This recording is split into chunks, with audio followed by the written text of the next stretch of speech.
श्री स्वामीनारायण भगवान की जय। अक्षर पुरुषोत्तम महाराज की जय। गुणातीतानंद स्वामी महाराज की जय। भगत जी महाराज की जय। शास्त्री जी महाराज की जय। योगी जी महाराज की जय। प्रमुख स्वामी महाराज की जय। महंत स्वामी महाराज की जय। पारिवारिक शांति के लिए प्रमुख स्वामी महाराज ने जो सूत्र दिए हैं उनमें से एक सूत्र है, बच्चों को शिक्षा के साथ संस्कार देंगे तो भविष्य उज्जवल ही बनेगा। 21वीं सदी की सबसे बड़ी चिंता जो मनुष्य को हो तो वो है भविष्य की, अपना भविष्य। और अपना भविष्य जिन पर निर्भर है वैसी अपनी संतान का भविष्य, उसकी पढ़ाई, उसकी नौकरी। हम एक माता पिता के तौर पर हमारे संतान के भविष्य के लिए उसकी पढ़ाई नौकरी की चिंता करते हैं, हमारा कर्तव्य समझकर करते हैं। उसकी पढ़ाई अच्छी स्कूल में हो, अच्छे ट्यूशन में हो, उसके साथ बैठते हैं, होमवर्क करते हैं, उसकी पढ़ाई में ध्यान देते हैं, उसको पूछते हैं, उसका स्कूल के बुक्स, स्कूल का ड्रेस, ये सब की भी चिंता करते हैं। उसके लिए ज़्यादा मेहनत करते हैं। घर में कई लोग खर्च भी कम करते हैं कि उसकी पढ़ाई में ज़्यादा अच्छे से अच्छे वो कर पाए। तो ये सब एक माता पिता के तौर पर हम करते हैं। लेकिन प्रश्न ये होता है कि क्या केवल उज्जवल भविष्य के लिए केवल शिक्षा ही काफ़ी है? क्या एक माता पिता के तौर पर हमारा इतना ही कर्तव्य बनता है कि उसको अच्छे से अच्छी शिक्षा मिले? प्रमुख स्वामी महाराज कहते हैं कि बालकों को शिक्षा के साथ संस्कार देंगे तो भविष्य उज्जवल ही बनेगा। प्रमुख स्वामी महाराज का ये जो सूत्र है वह केवल एक सूत्र नहीं है, कोई एक संदेश नहीं है, कोई एक शिक्षा नहीं है, परंतु एक अमृत है। और ये अमृत उनके अनुभव में से निकला हुआ है। प्रमुख स्वामी महाराज का अनुभव कितना? तो प्रमुख स्वामी महाराज ने अपने जीवन के दौरान 7.5 लाख पत्र लिखे हैं, 17,000 गांवों में पधरावणी की है और 2.5 लाख घरों के अंदर प्रमुख स्वामी महाराज पधरावणी के लिए गए हैं और लाखों लोगों को प्रमुख स्वामी महाराज ने व्यक्तिगत मुलाकात की है। ये जो प्रमुख स्वामी महाराज का अनुभव है उसमें से प्रमुख स्वामी महाराज ने ये बात कही है। इसलिए यहां हमें पता चलता है कि केवल शिक्षा ही उज्जवल भविष्य के लिए काफी नहीं है। शिक्षा के साथ साथ संस्कार की भी इतनी ही अगत्यता है, इतनी ही अनिवार्यता है। कई बार हम ऐसा सोचते हैं कि ये जो बालक है वो बहुत छोटा है, अभी संस्कार प्रदान के लिए बहुत छोटी उम्र है इसकी, बड़ा होगा तो अपने आप इसमें संस्कार आते जाएंगे, ऐसा हम सोचते हैं। एक बार पार्कर पाल्मर करके एक अमेरिका के बहुत बड़े ऑथर हो गए, बहुत बड़े एजुकेटर भी थे। उनको एक महिला ने पूछा कि मेरा एक बेटा है तो उसको मुझे शिक्षा देनी है, संस्कार की शिक्षा देनी है, तो when to start educating him? तब पार्कर ने कहा कि हाउ ओल्ड इज ही, कि उसकी उम्र कितनी है? तो ये महिला कहती है ही इज 5 years old, 5 वर्ष की उम्र है। तब पार्कर कहते हैं हिज एज इज गॉन, उसकी उम्र अब चली गई है। तो 5 वर्ष की उम्र है, वो भी चली गई है शिक्षा देने के लिए, ऐसा कहते हैं पारकर। तब हमें हमारे शास्त्र और हमारे संत के वचन याद आते हैं। हमारे शास्त्रों में 16 संस्कार की बात की गई है, उसमें पहला संस्कार है गर्भ संस्कार। तो ये जो गर्भ से संस्कार प्रदान करने की बात तो हमारे इतिहास में कही गई है। शुकदेव जी, प्रहलाद जी, ये सब गर्भ संस्कार से ही, इनको गर्भ संस्कार दिए गए थे, उनसे ही ये पाले बड़े हुए, तो उनका जीवन हम देखते हैं।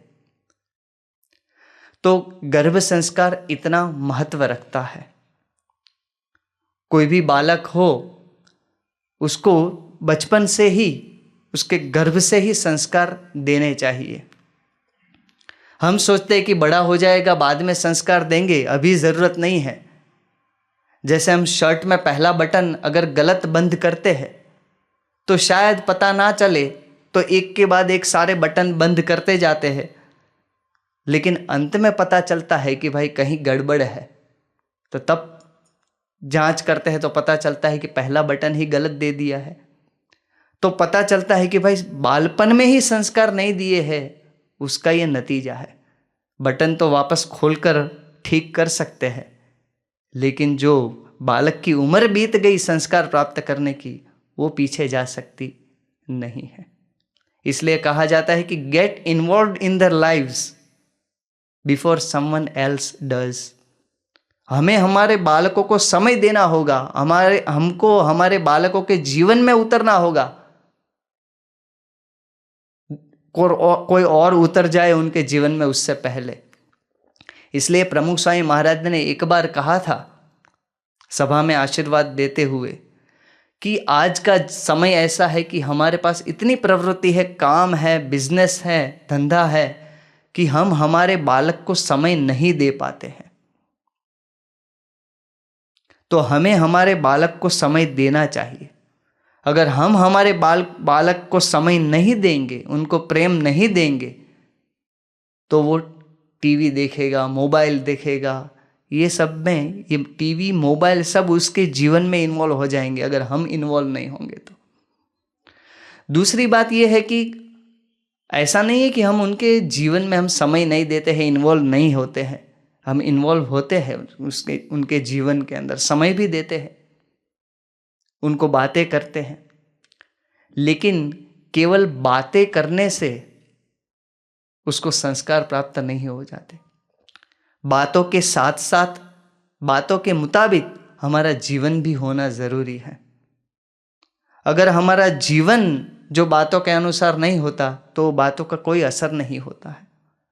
इसलिए हमारा वर्तन भी इतना ही अनिवार्य है, इतना ही महत्व का है। कहा गया है कि actions speak louder than words. हमारा जो वर्तन है वो हम जो बात करते हैं उससे भी ज़्यादा प्रेरणा देता है। एक बार प्रमुख स्वामी महाराज एक घर के अंदर पधरावणी के लिए गए थे।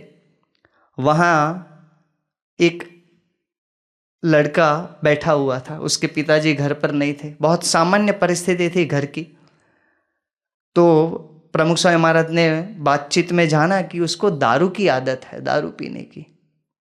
प्रमुख स्वामी महाराज ने घर की परिस्थिति देखी, पूछा कि पिताजी क्या करते हैं, उनकी आर्थिक परिस्थिति कैसी है। तो बहुत दुर्बल परिस्थिति थी।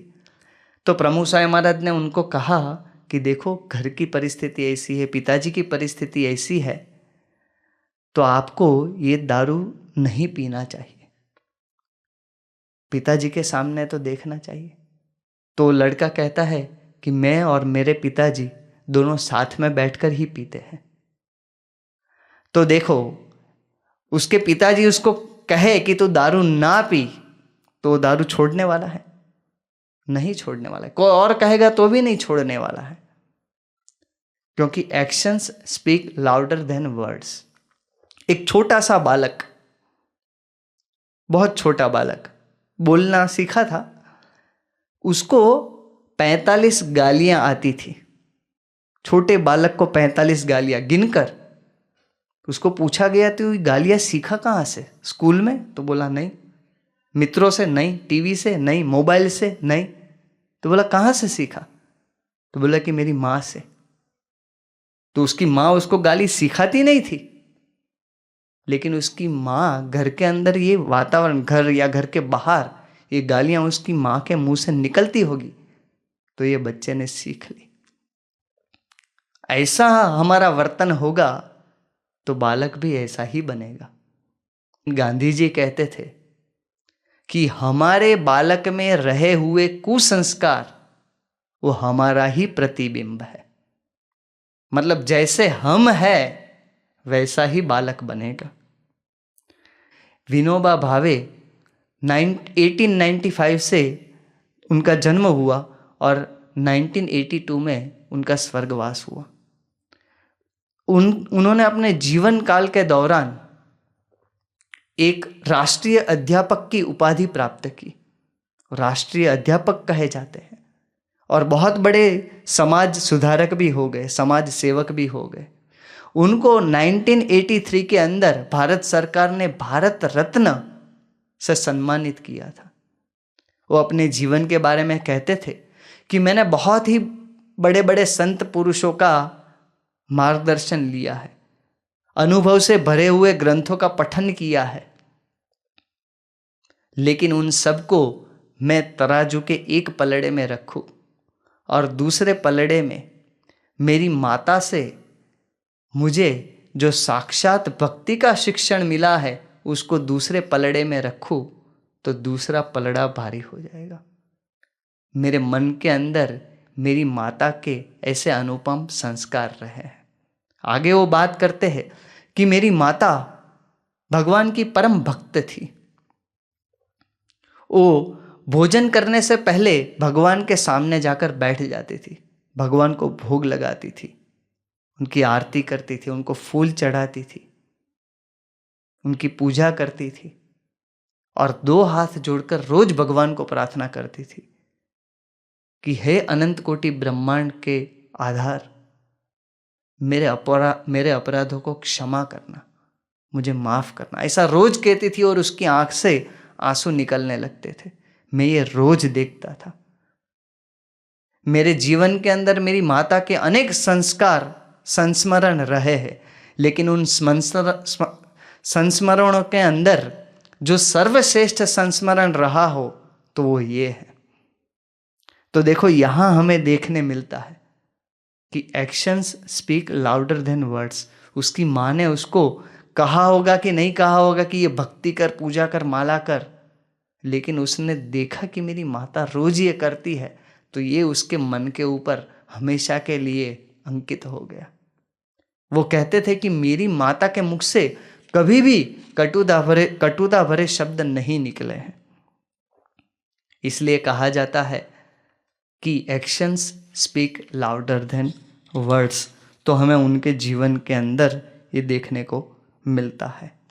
हम क्या सोचते हैं कि बाह्य परिवर्तन जो है उसको ज़्यादा महत्व देते हैं कि स्कूल में पढ़ाई अच्छे से अच्छी होनी चाहिए बालक की, उसको अच्छे से अच्छा मतलब कपड़े, उसका रूम, ये सब अच्छा होना चाहिए, उसका जो स्किल है, एक्स्ट्रा करिकुलर एक्टिविटीज़ जो है वो उसको करवानी चाहिए, उसकी पर्सनालिटी, स्पीच, इस सब के क्लासेस करवाते हैं, स्विमिंग, एक्सरसाइज, स्पोर्ट्स, ये सब में उसको जोड़ते हैं। बाह्य परिवर्तन में ज़्यादा उसको महत्व देते हैं। लेकिन ये प्रसंग से हमें जानने मिलता है कि केवल बाह्य परिवर्तन नहीं, लेकिन जो आंतर परिवर्तन है उसकी ज़्यादा ज़रूरत है। और आंतर परिवर्तन कब होता है? जब हम हमारे जीवन के अंदर ये भगवान की भक्ति, ये माता पिता के प्रति आदर, ये सब हमारे अंदर हो। मंदिर में जाना, सत्संग में जाना, सभा में जाना, ये हम जाएं, हमारे बालक को साथ में लेकर जाए। जो ये संस्कार हमारे अंदर हम ये करते होंगे तो हमारे बालक के अंदर ऑटोमेटिक ये सब संस्कार आ जाएंगे। रामायण के अंदर एक बात आती है कि शूर्णपंखा थी, उसका भाई रावण, वो रावण को पूरे विश्व के अंदर अपना राज फैलाना था, अपनी सत्ता जमानी थी। तभी अयोध्या के राजा दशरथ थे। तो रावण ने उसकी बहन को कहा कि तू अयोध्या के अंदर जा और वहां जो बच्चे हैं उनको तू मार दा। तो सूर्णपंखा जो थी वो रोज अयोध्या जाकर 4 बच्चों को उठाकर लेके जाती थी। वशिष्ठ जी को इस बात की चिंता हुई। रघुकुल के वो गुरु थे, उनको ये बात की चिंता हुई, वशिष्ठ जी को समाज की चिंता हुई। तो घर घर जाकर वशिष्ठ जी रोज कहते थे कि अपने बच्चों को संभाल कर रखे, वो घर से बाहर न निकलने दे। वशिष्ठ जी रोज कहते थे। आज के समय में भी देखो, भारत के अंदर ये जो संत परंपरा है, ये जो संत हुए हैं, वो रोज हमें कहते हैं कि अपने बच्चों को संस्कार दे, अपने बच्चों को संस्कार दे। केवल कहते हैं इतना नहीं, प्रमुख स्वामी महाराज ने ऐसे देश विदेश में हजारों बाल संस्कार केंद्रों की स्थापना की है, उनका संवर्धन वो करते हैं।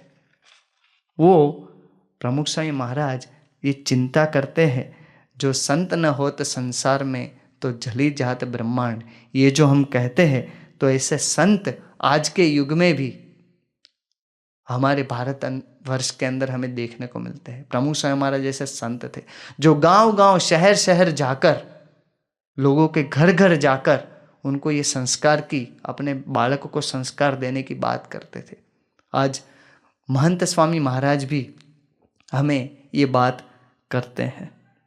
तो ऐसे हजारों केंद्र है, बाल संस्कार केंद्र, जिनके अंदर लाखों बालकों बालिकाओं आज ये संस्कार की बातें, संस्कार का शिक्षण प्राप्त करते हैं कि मातृदेवो भव, पितृदेवो भव। ये जो संस्कार की प्रेरणा है, शिस्त, संयम, सदाचार, प्रामाणिकता, ये जो उनके संस्कार है वो प्राप्त करते हैं। तो ऐसे बाल संस्कार केंद्रों की प्रमुख स्वामी महाराज ने स्थापना की है। तो हम हमारे बालकों को वहां लेके जाएंगे तो उनको वहां पे से संस्कार प्राप्त होगा। ये बाल संस्कार केंद्र के अंदर कैसे कैसे बालक तैयार हुए हैं, तो धवल व्यास, मोरबी का एक ये धवल व्यास नाम का लड़का 6ठी कक्षा में ही पढ़ता था, और अभ्यास के लिए भी उसकी घर की परिस्थिति ऐसी कि अभ्यास के लिए भी उसके पास पैसे नहीं थे। तो वो क्या करता था, रोज अभ्यास के साथ साथ, अभी तो 6ठी कक्षा में पढ़ रहा है, तो मेहनत मजदूरी करता था और अपने अभ्यास के खर्च के लिए ये पैसे इकट्ठे करता था। एक बार वो रास्ते से जा रहा था अपने दोस्तों के साथ, और उसको बीच में रास्ते में मोबाइल मिला, 25,000 रुपये का मोबाइल। उसके दोस्त उसको कहने लगे कि वाह, अब तो तुझे 1 साल तक मजदूरी नहीं करनी पड़ेगी। लेकिन ये धवल ने क्या किया, धवल बाल संस्कार केंद्र में नियमित आता था, वहां से उसने संस्कार प्राप्त किए थे। तो वो सीधा पुलिस स्टेशन गया और ये फोन वहां जमा करवा दिया। जब ये फोन का मालिक जांच करते करते पुलिस स्टेशन आया, तो पुलिस स्टेशन में उसको ये बात जानने मिली। तो पुलिस स्टेशन से उसने धवल का पता लिया और धवल के पास गया, उसकी स्कूल के अंदर गए और कहा कि बेटे तूने ये मोबाइल फ़ोन वापस दे दिया, ले मेरी ओर से 1,000 रुपये का इनाम। तो धवल कहता है कि नहीं, मुझे ये इनाम नहीं चाहिए। तो पूछते हैं क्यों? क्योंकि वो कहता है कि ये मोबाइल आपका था, मुझे तो केवल मिला है, मैंने आपको वापस कर दिया, तो इसमें भेंट किस बात की। वो खुश हो जाते हैं, उसको हाथ पकड़ कर लेके जाते हैं कि चल बगल में कपड़े की दुकान है, 1,000 रुपये ना ले तो कोई बात नहीं, मेरी ओर से एक पैर कपड़ा ले ले। तो बोलता है कि नहीं। बहुत आग्रह करते हैं, तब वो कहता है कि आपको मुझे देना ही हो तो मुझे एक चीज़ दो। तो बोलते हैं कि क्या बेटा, क्या चाहिए तुझे? तो बोलता है कि आप एक नियम लो, आप जो भी भगवान में मानते हो उसकी रोज पूजा और प्रार्थना करोगे। तो देखो, ऐसे संस्कार युक्त बालक ये बाल संस्कार केंद्र के अंदर तैयार होते हैं। तारीख 28/11/2017 को आणंद के अंदर महंत स्वामी महाराज के साथ बालकों की प्रश्नोत्तरी हो रही थी। उसमें एक बालक ने प्रश्न पूछा महंत स्वामी महाराज से। देखो कैसे बालक तैयार होते हैं, हमें पता चलता है। वो बालक महंत स्वामी महाराज को कहता है कि स्वामी, आपने कल बात की थी कि निर्माणी हमें रहना चाहिए, लेकिन जब हमारे माता पिता हमें डांटते हैं तब हमें बहुत बुरा लगता है, तो हम क्या करें? देखो, उसने ऐसा नहीं कहा कि आप मेरे माता पिता को समझाओ कि वो हमें ना डांटे। बालक कहता है कि हम क्या करें। तो देखो ऐसे बालक यहाँ तैयार होते हैं। महंत स्वामी महाराज फिर उनको कहते हैं कि उनके रोज पैर छूने, और वो हमारे माता पिता है, ये हमें हमेशा मन के अंदर उनका स्मरण रखना चाहिए। ऐसे बालक तैयार होते हैं। इंग्लैंड के अंदर दीक्षित नाम का एक युवक, अभी तो बहुत बड़े हो गए हैं, उनकी शादी भी हो गई है, लेकिन ये दीक्षित जब पढ़ाई करता था तो उसको ग्राफिक डिजाइन और फोटोग्राफी में बहुत ही इंटरेस्ट था। उसको ये फोटोग्राफी और ग्राफिक डिजाइन की बेस्ट यूनिवर्सिटी लंदन के अंदर रेवंस लेन, उसके अंदर उसको एडमिशन मिला। वो बहुत खुश हो गया कि मेरा फ्यूचर, मेरा करियर अब बहुत आगे बढ़ेगा। लेकिन उसी समय के दौरान क्या हुआ, उसकी मां को पैरालिसिस का अटैक हुआ। अब दो ऑप्शन थे, ये अकेला ही लड़का था कि पढ़ाई करूं और मां की, दूसरा ऑप्शन मां की सेवा करूं। तो अच्छे से अच्छी यूनिवर्सिटी के अंदर अपनी मनपसंद का कोर्स मिला हुआ था, फिर भी उसको ठोकर मारकर उसने रसोई सीख ली, घर का सारा काम सीख लिया और माता पिता की सेवा, माँ की सेवा की। 2 वर्ष तक उसने अपनी माता की सेवा की। फिर जब माता ठीक हो गई तो वापस पढ़ाई में मन लगा दिया। तो ऐसे संस्कार युक्त बालक हमें देखने को मिलते हैं। गुजरात के अंदर अंबेरावपुरा करके एक गांव है, वहाँ फतेह सिंह नाम का एक लड़का, वो बाल सभा में जाने की शुरुआत की उन्होंने। बाल सभा से उसको ऐसे संस्कार मिले। उसके पिताजी सामत सिंह दारू बनाने का धंधा करते थे। एक बार लड़का थोड़ा थोड़ा बड़ा हुआ तो उसके पिताजी ने उसको कहा कि आज तू भी मेरे साथ मदद में चल दारू बनाने की। तो उसके बेटे ने कहा कि ना, बाल संस्कार में मुझे, केंद्र में मुझे सीखने मिलता है कि यह नहीं करना चाहिए। तो उसके पिताजी उसको मारते हैं, फिर भी वो बोलता है कि नहीं, मैं तो ये करूँगा ही नहीं। बहुत मारते हैं उसके पिताजी उसको, लेकिन कुछ समय बाद उसके पिताजी को ही अंतर्दृष्टि होती है, पश्चाताप होता है और वो नियम ले लेते हैं कि आज से ये दारू का धंधा बंद। तो ऐसे बालक यहाँ तैयार होते हैं। ऑकलैंड के अंदर 2016 के अंदर बालकों का अधिवेशन हुआ, वहाँ पे भी हमारा बाल संस्कार केंद्र चलता है। तो वहाँ एक व्योम पटेल नाम का लड़का, सभा में अनाउंस हुआ कि ये व्योम पटेल 3rd आया है, तो उसको पुरस्कार के लिए पसंद किया गया। लेकिन कार्यकरों ने जब बाद में जांचा कि भाई ये हमारे से कुछ गलती हो गई है, ये व्योम पटेल है 3rd नहीं पर 4th आया है, तो वापस सभा में अनाउंसमेंट हुआ कि ये व्योम पटेल जो है वो 4थे क्रमांक पर आए हैं। तो उनके माता पिता को बहुत बुरा लगा। तो जो कार्यकर थे वो उनकी माफी मांगने के लिए उनके घर पर गए। तब व्योम पटेल क्या कहता है कि मुझे कोई भी बात का बुरा नहीं लगा है, क्योंकि बीएपीएस एक परिवार है। अगर 3रा क्रमांक और किसी को मिला है तो वो हमारे परिवार का ही है, और मैं तो महंत स्वामी महाराज को प्रसन्न करने के लिए ही ये कर रहा था। और अगर ये मैं त्याग करता हूं तो महंत स्वामी महाराज मेरे ऊपर और प्रसन्न हुए होंगे। तो ऐसा शिक्षण ये बाल संस्कार केंद्र के अंदर मिलता है। तो ये जो संस्कार का महत्व है, प्रमुख स्वामी महाराज कहते हैं कि शिक्षा के साथ संस्कार देंगे तो भविष्य उज्जवल ही बनेगा। तो ये जो बालकों के हमने प्रसंग देखे, उनमें हमें देखने को मिलता है कि इनका भविष्य कितना उज्जवल है। इसलिए कहा गया है कि धर्मो रक्षति रक्षितः, जो धर्म का रक्षण करता है धर्म उनका रक्षण करता है। तो हमारे माता पिता के तौर पर, हम माता पिता के तौर पर हमारा खाली कर्तव्य शिक्षा देना नहीं है, साथ में संस्कार देना ये भी हमारा धर्म है। अगर ये धर्म का हम पालन करेंगे तो बालक की भी रक्षा होगी और हमारी भी रक्षा होगी। बालक का भी भविष्य उज्जवल होगा और हमारा भी भविष्य उज्जवल होगा। तो प्रमुख स्वामी महाराज, महंत स्वामी महाराज के चरणों में हम प्रार्थना करते हैं कि हमारा जीवन भी ऐसा बनाए कि बालकों को सतत प्रेरणा मिलती रहे, और हम हमारे साथ बालकों को भी ये सत्संग से जोड़े कि उसका जीवन और हमारा जीवन उज्जवल बने। श्री स्वामीनारायण भगवान की जय। अगर आपको आज के कथा श्रवण से थोड़ी भी शांति और प्रेरणा मिली है तो कल्पना करें ऐसी कथा को नियमित रूप से सुनना कितना लाभप्रद होगा। तो इस वीडियो को लाइक करें, अपने जैसे अन्य भक्तों के साथ साझा करें और ऐसे ही प्रेरक कथा को नियमित रूप से सुनने के लिए चैनल को सब्सक्राइब करें। जय स्वामीनारायण।